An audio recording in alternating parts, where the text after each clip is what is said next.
Hello, everyone. I've been a primary school teacher for years, so my daily routine is pretty predictable.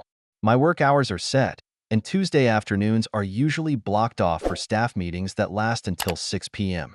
That means I'm typically walking through the door at home by 7. My wife, Ashley, who I've been married to for 31 years, often feels drained on Tuesday evenings after her gym sessions. So, it's become my habit to handle dinner while she showers and takes care of other household chores. One particular Tuesday, though, our principal unexpectedly canceled the staff meeting. It was barely 3:30, and I decided on a whim to head home early. I figured I'd start dinner and maybe tackle a few lingering chores before Ashley got back from her workout. Lately, she'd been distant, and I hoped a candlelit dinner in a calm, cozy atmosphere, without the usual distractions, might help bring us closer. Our marriage had hit a rough patch, mostly over money troubles, and I'd noticed Ashley wanting more control over certain aspects of our lives. When things didn't go her way, she could be stubborn and argumentative. Still, I prided myself on being patient, the kind of man who could weather a storm. That day, I got home like usual, parking in the garage. It's set a bit away from the house, a choice we made back when the kids were little to keep car noises from disturbing their sleep. Their uninterrupted rest wasn't just good for them. It was a lifesaver for us, giving us a rare moment of peace. After parking, I made my way to our two-story house, noticing Ashley's car in the garage. That wasn't unusual. She often took the bus to the gym. When I stepped inside through the back door, my mind was already on straightening up the space. I've always been handy around the house, so things like door hinges and handles are kept in perfect shape. Squeaky doors are one of my pet peeves. But as I walked into the kitchen, something caught my eye. Ashley's handbag, sitting on the counter. She's meticulous about keeping her belongings organized, so it struck me as odd. Then I noticed her gym clothes, a leotard and a large towel, on the floor nearby. That wasn't like her either. Before I could make sense of it, faint noises from upstairs grabbed my attention. My first thought was that Ashley might have gotten sick and come home early, so I cautiously made my way up the carpeted stairs. Halfway up, I stumbled across a pair of men's shoes. They definitely weren't mine, and as I climbed further, I found a trail of clothing: pants, a shirt, a tank top, and socks, all mixed with Ashley's special lingerie. These weren't her everyday pieces. They were reserved for anniversaries or special moments. I froze mid-step. My skin went clammy, and my heart skipped a beat as the blood drained from my face. I had to sit down right there on the stairs to steady myself. Disbelief churned into anger, an emotion I rarely felt. After years of managing classrooms full of kids, I trained myself to stay calm under pressure. But this was different. My composure crumbled as adrenaline surged through me, a sensation I'd never experienced before. Despite the storm of emotions, I couldn't ignore my gnawing curiosity. I crept upstairs, past the bathroom that connected to our walk-in closet, which opened into the bedroom. Through the partially open door, I could see the bed. The sounds I'd been hearing, the moans and grunts, were now unmistakable. It felt like I was watching a horror movie, and I couldn't look away. I pulled out my phone and hit record. I knew I'd need this later, to prove to myself that this wasn't some surreal nightmare. It would also serve as evidence for the inevitable confrontation with Ashley. Through the camera lens, I saw everything. My wife, the woman I'd loved and trusted for over 3 decades, was with another man. She was the mother of our grown children, a woman who worked out, volunteered for charities, and constantly told me how much she loved me. Yet here she was, betraying me in the most devastating way. I couldn't watch anymore. I stopped recording and slipped back downstairs, leaving the house in a daze. I walked aimlessly for miles, eventually finding myself in a quiet park. Sitting on a bench, I splashed some water on my face and rewatched the video. I turned the volume down so as not to alarm the kids playing nearby, but the scene on my phone was undeniable. It was the destruction of everything I'd built, everything I thought I knew. By the time I returned home, it was 7 p.m., the time I usually came back on Tuesdays. Ashley noticed something was off the moment I walked through the back door. My pale face, red eyes, and unsteady posture must have given me away. "Honey, what's wrong?" she asked, her voice laced with concern. "You look terrible. Did something happen?" Let me get you a drink. Are you okay? Her words sounded so sincere, but I couldn't bring myself to reveal the truth. My voice trembled as I replied, "Not really. Something I ate must have upset my stomach. Maybe lunch. I think I'll take a shower and head to bed," I said, trying to sound as normal as possible. Ashley replied casually, "All right, Han, but take a container with you just in case. If you throw up, I don't want it ruining the clean sheets." Her words stung more than she realized. Those sheets, once a symbol of our shared life, now felt tainted by something far worse than last night's dinner: betrayal. "It's fine," I said, my tone firm. "I'll sleep in the spare room until I'm feeling better." Without waiting for her response, I made my way to the downstairs guest room. That set the tone for the next few days.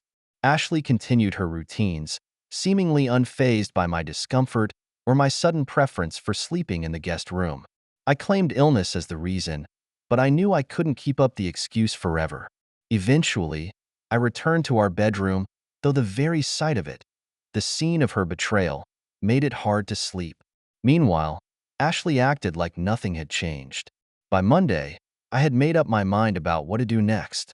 I needed answers, not just about what Ashley was up to, but also about how to plan my future without her. I told my principal I needed time off for a medical procedure, and he quickly arranged for a substitute teacher to take over my class the following day.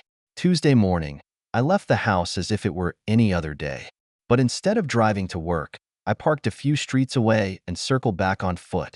Using the rear entrances of neighboring yards, I carefully made my way to our garage, changing into casual clothes and a pair of soft socks that wouldn't make a sound. Then I waited.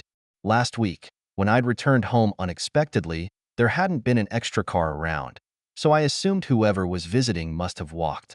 I positioned myself in the garden, concealed by the thick hedges and bushes we'd planted for privacy.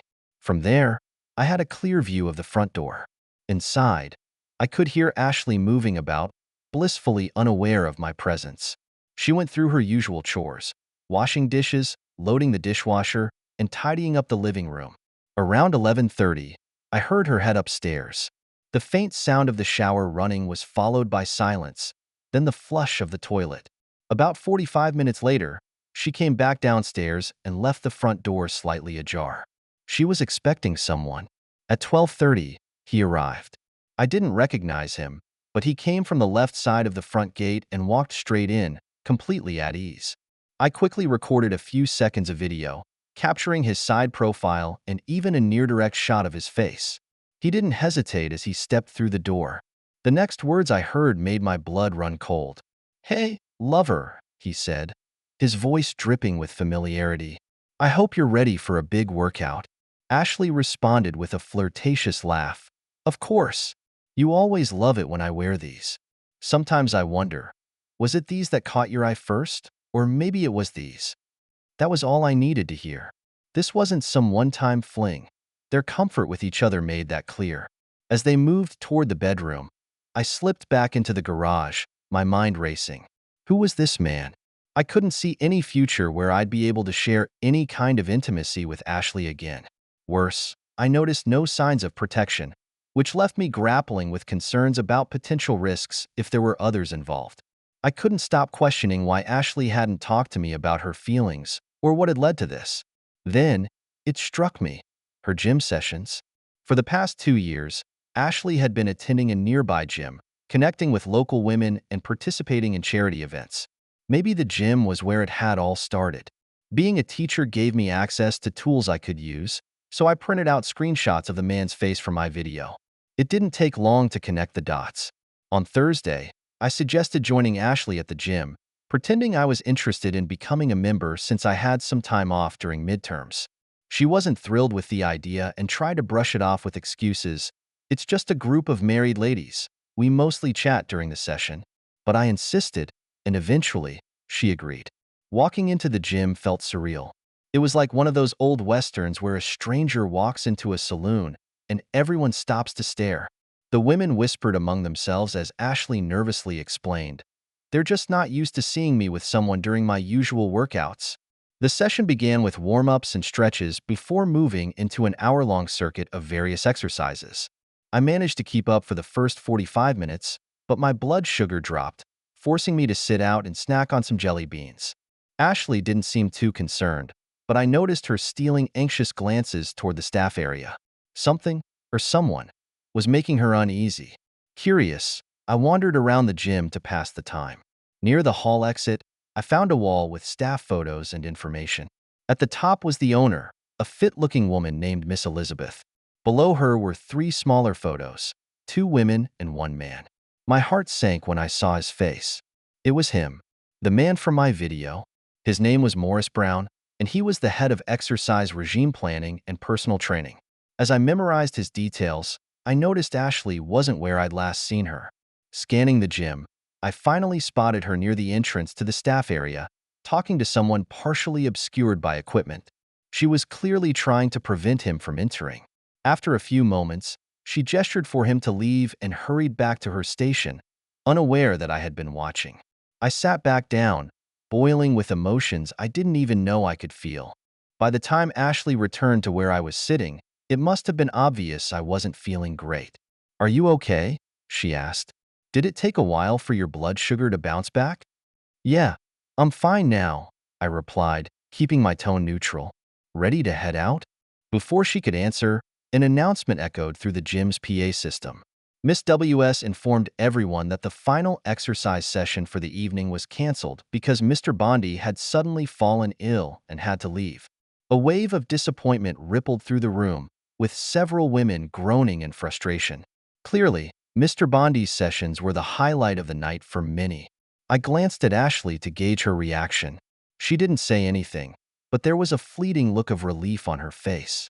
"Let's go," she said quickly, grabbing her towel and handbag from the storage area. As we made our way out, a woman I didn't recognize approached Ashley.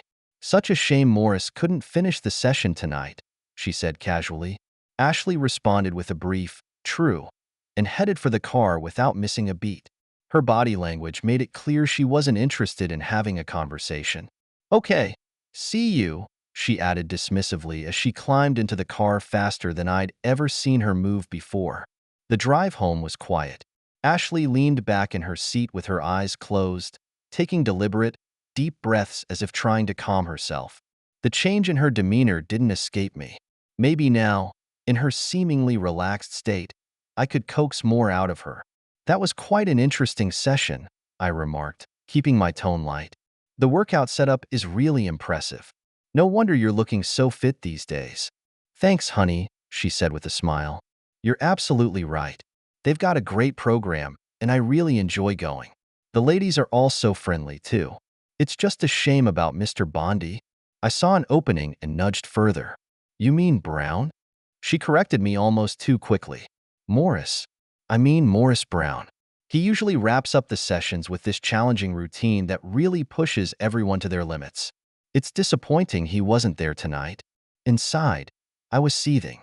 I knew exactly how far Morris Brown was pushing her limits, but I kept my composure. I said, feigning indifference. "Maybe he'll be back next Thursday." The thought of their next Thursday rendezvous churned in my gut. I knew I couldn't let this go on much longer. During the following school week, I was assigned pickup duty. For those unfamiliar, it's when teachers oversee the chaotic after-school process of kids finding their parents in a long car line. Parents inch forward, kids dart around chatting, and teachers do their best to keep things moving. Near the end of the pickup period, a car pulled up, and to my surprise, the driver was the same woman who had approached Ashley at the gym. "Hi," she greeted me with a nervous smile. "I'm sorry, I'm new to this pickup thing, and I completely lost track of time. Is my son Alistair here?" I reassured her, "No problem, let me go find him," and left another teacher to oversee the remaining kids. I found Alistair chatting with another student near his classroom. "Hey, Alistair," I said. "Your mom's here to pick you up. Let's head to the pickup area." He seemed surprised. "Really? That's odd. Mom's usually busy with her gym instructor on Fridays. She picks me up late, sometimes not until 5:30 at my old school." The mention of a gym instructor made my pulse quicken. Staying casual, I said, "It's great your mom takes time for fitness. Do you know the instructor's name?" "Oh, his name's something like Bounty," Alistair replied. "He works at a gym and does private lessons at people's homes. Mom really enjoys her workouts with him on Fridays. She always seems so relaxed and happy after. Fridays are takeout nights because she doesn't have time to cook. I clenched my teeth. This Morris guy wasn't just involved with Ashley. He had other clients too. I walked Alistair back to his mom's car. She thanked me for my help, and I introduced myself. No problem. I'm Russell Davis, but the kids call me Mr. D. She smiled uneasily. Nice to meet you, Mr. Davis. I'm Anna Williams. I think I saw you at the gym last Thursday. Sorry if my son caused any trouble. Not at all, I said. By the way, sorry my wife seemed rushed when we left. I think Morris Brown's absence threw everyone off. Her face changed instantly. The polite, apologetic parent in front of me turned pale. Her hands trembled slightly as she muttered, yes. All right. Goodbye, Mr. Davis, and sped off before I could say another word. Standing there, I realized how far this had gone. The future I had once envisioned with Ashley, a life built on trust and shared dreams, now felt shattered. All I saw ahead was loneliness, anger, and a gnawing thirst for revenge. I started methodically reviewing all the small but essential details that form the fabric of a couple's daily life. Questions that are often overlooked, like, who pays the bills? Which insurance company handles our policies? What are our utility costs? Which account do we use to settle expenses, and when? As I pieced everything together, I realized we had almost paid off our mortgage, and my superannuation account had grown to an impressive $900,000. I silently thanked the teachers' union for mandating those contributions as part of our employment terms. While digging deeper, I came to a grim conclusion after hours of research. There was no way to avoid splitting everything evenly. Our kids were financially independent, and we had about $30,000 in a cash account set aside for a planned overseas trip, a trip that would never happen now. My first move was to discreetly drain that account before Ashley caught on to what I was doing. I devised a plan. When Ashley wasn't home, I would deliberately cause small household appliances to break. A loose wire here, a disconnected plug there. Then I'd claim that I had called in a repairman, paid him in cash, and fixed the appliance myself. The cash, of course, was pocketed. Over time, I managed to stash away nearly $20,000 this way. I also began buying tools and other items with cash, showing them to Ashley as proof of purchase, and then quietly returning them for refunds. It was underhanded. I knew that. But the honesty and trust that had once defined our marriage were already shattered by her betrayal. Meanwhile, Ashley's Thursday workouts with Morris Brown continued. Any pretense of intimacy between us had long vanished. We simply existed under the same roof like two disconnected roommates. I began packing my belongings into boxes and storing them in the garage, a space Ashley rarely entered. Her car was parked in front of it, and she was content to leave the garage as my space. She did ask once why some of my things had disappeared from the shelves, but I brushed it off, saying I had broken or donated them. She seemed satisfied with that, likely because my belongings never fit her preferred aesthetic anyway. Bit by bit, I withdrew as much of my superannuation as I could and purchased a modest house on the outskirts of town. It wasn't much, just 2 bedrooms and a tiny yard, but it had a garage and was conveniently close to the school where I worked. The remaining mortgage balance was manageable, even on half my salary. It was no mansion, but I found comfort in its simplicity. When you let go of the desire for trendy neighborhoods, you can find hidden gems. With my escape plan in motion, I gradually moved my possessions into the new house. Most of the furniture came from thrift stores, pre-owned pieces that felt like reflections of my own life, once cherished but now discarded. Every step brought me closer to freedom and further away from the life I had shared with Ashley. Then came a chance encounter with Anna Williams during school pickup duty. She arrived late one afternoon, looking flustered. I noticed her red-rimmed eyes, a sign of recent tears. As a teacher, I'm trained to pick up on these cues. It's part of understanding our students' lives and struggles. Mr. D, can I talk to you for a moment? She asked anxiously. Of course, I replied. Why don't you park over there and join me by the benches? I motioned to an area I jokingly called my office. After parking, Anna left her son Alistair to play with a soccer ball nearby while she came to sit beside me. She hesitated for a moment before saying, I'm not sure how to start this. It's about the gym your wife goes to. I met her gaze, keeping my tone measured. I know Ashley enjoys going there. It's been great for helping her stay active and fit. Anna fidgeted with her hands, clearly struggling to find the right words. There are things you should know about what happens there, she said finally. I decided to cut to the chase. Does this have to do with Morris Brown? Her reaction was immediate. You have no idea how much it involves that pig, she said vehemently. I might have an idea, I replied cautiously, but please go on. Taking a deep breath, she continued. He's a player. He targets women at the gym, especially the regulars. I know because I was one of them, until last week. Her words hit me harder than I expected, but I kept my expression neutral. How do you know for sure? I asked. Her voice wavered as tears welled up in her eyes. Because I was one of them. We met every Friday at 12:30. She paused, staring off into the distance as if reliving those moments. I'm so sorry, she said, her voice barely above a whisper. I genuinely enjoyed it while it lasted. I thought we might even have a future together. I remained silent, letting her continue. I'm divorced, she explained, and I miss the kind of affection that comes with being in a real relationship. So when he started paying attention to me, I let myself believe it could be something more. But last week, he ended it. Just like that. No explanation. Just a cold, sorry, no more. She wiped her eyes. I was such a fool to think he cared. Her candidness caught me off guard. I hadn't expected her to be so open, and for a moment, I didn't know how to respond. I couldn't believe she thought it was appropriate to share all of this with me. Anna must have been truly distraught to confide in me so openly. Trying to offer some comfort, I replied hastily, marriage relationships aren't always what they seem. Her eyes locked on mine, and she must have seen the pain etched into my expression. Slowly, she asked, You already know, don't you? About Ashley and Morris? Yes, Anna, I admitted, my voice tinged with bitterness. I know. Thank you for telling me anyway. Her frustration boiled over. That man needs to face the consequences, she said angrily. He doesn't care who he hurts as long as he can feed his overblown ego and brag about it later. If you need my help to make him pay, just say the word. He deserves everything coming to him. She called her son over and left abruptly, leaving me alone to process her words. I sat there for a long time, thinking. In a strange way, hearing her story brought me a small measure of relief. It shifted my revenge plan from something fueled by personal heartbreak to a mission with a greater purpose. How many other women had this man manipulated? How far had his web of deceit spread?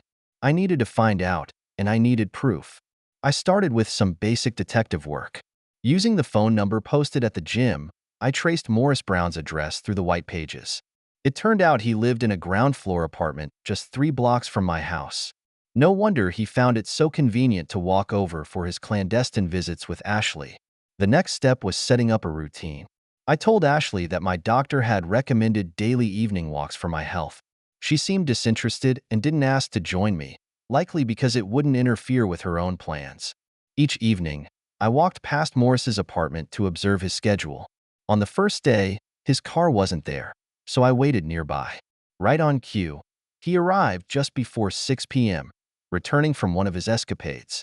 He followed this routine consistently on the evenings I could watch, except for Mondays when the gym was closed. The more I observed, the more I suspected he had different women lined up for different days. I decided to escalate my investigation by tracking his movements more closely. Taking a week off from school, I purchased a range of equipment: a discreet long-range listening device, motion-activated cameras with HD video and audio, and an external hard drive to store all the data. The setup was costly but necessary. On Monday, I began installing the cameras. Morris's apartment was small, a one-bedroom unit with an open living and kitchen area. One camera was enough to cover most of the space, and getting it inside was laughably easy. He'd left his keys under the doormat, a hideout so cliché it almost felt like a joke. I positioned the camera in his living area, tested it, and left.